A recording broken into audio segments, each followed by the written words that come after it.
संत एकनाथ की कथा आपने बहुत बार सुनी होगी और यह कथा कुछ अलग तरह की है। तो आइए शुरू करते हैं इस कहानी को। भागवत अनुभूति पा लेने पर साधक में द्वैत की भावना नहीं रह जाती,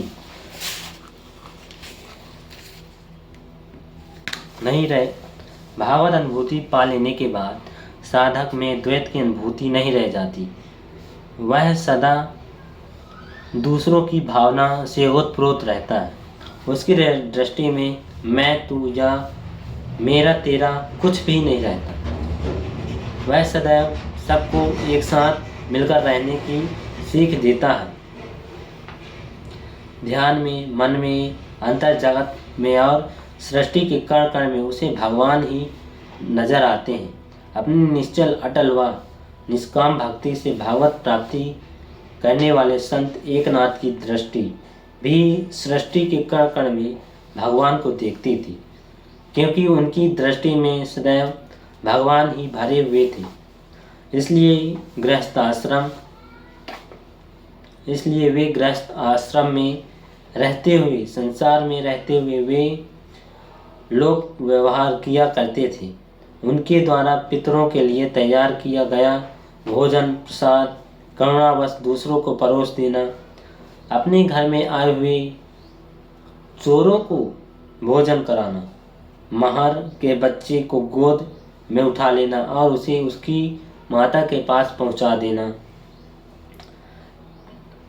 तीर्थ उदक गधे को पिलाकर उसकी प्यास बुझाना, अपने घर में आए हुए अतिथियों का भागवत भाव से आदर सत्कार करना आदि लोक व्यवहार में उनकी भागवत दृष्टि ही झलकती थी।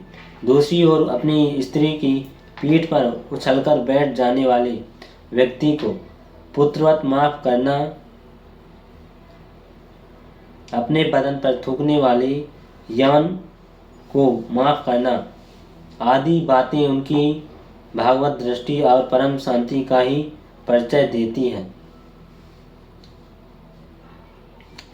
साधक जब अद्वैत भाव से, ब्रह्म भाव से भरा हुआ होता है तो वह उसके चिंतन, चरित्र और व्यवहार से वे दिव्य भाव निश्चित ही परिलक्षित होने लगते हैं।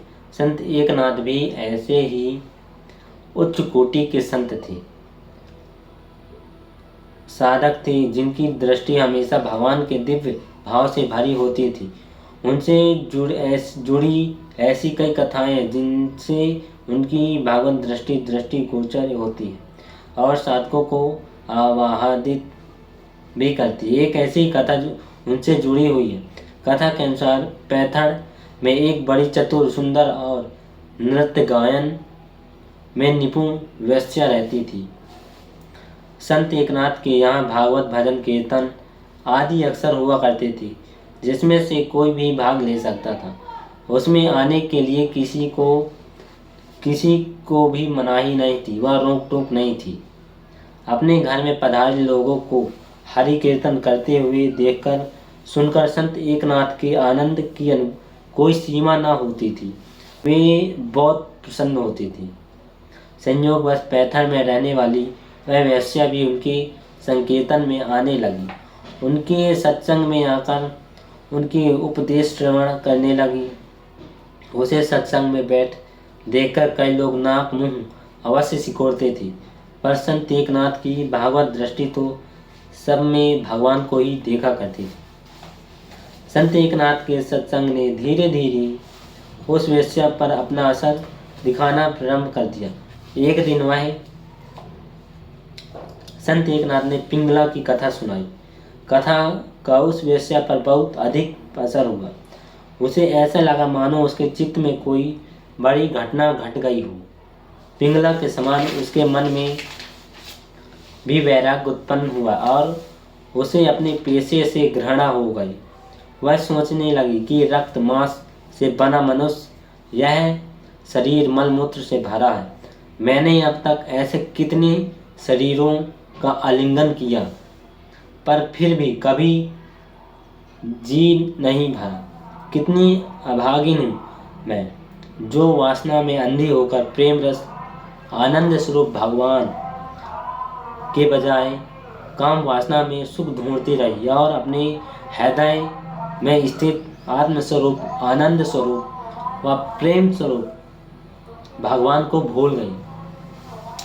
मैं प्रेम और आनंद वहाँ ढूंढती रही जहाँ वह है ही नहीं और ना ही हो सकता है। ऐसे ऐसे भाव उसके हृदय में उठने लगे और वह यह सब सोचने लगी। एक नाथ जैसे संत की अमृतवाणी और भगवान की दिव्य भाव से भरी हुई उनकी दृष्टि ने उस वेश्या के चित्त में हलचल सी मचा दी। वह सत्संग से लौटकर घर गई और 8 दिनों तक घर का द्वार बंद करके अकेली ही बैठी रही।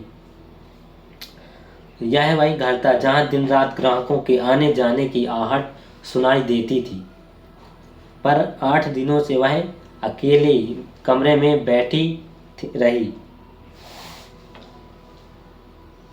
उसे बार बार संत एकनाथ की प्रेम दृष्टि और उनके उपदेश का स्मरण होता रहा। वह सोचती रही कि क्या संत एकनाथ के परम पावन चरण मेरे पाप सदन में आ सकते हैं।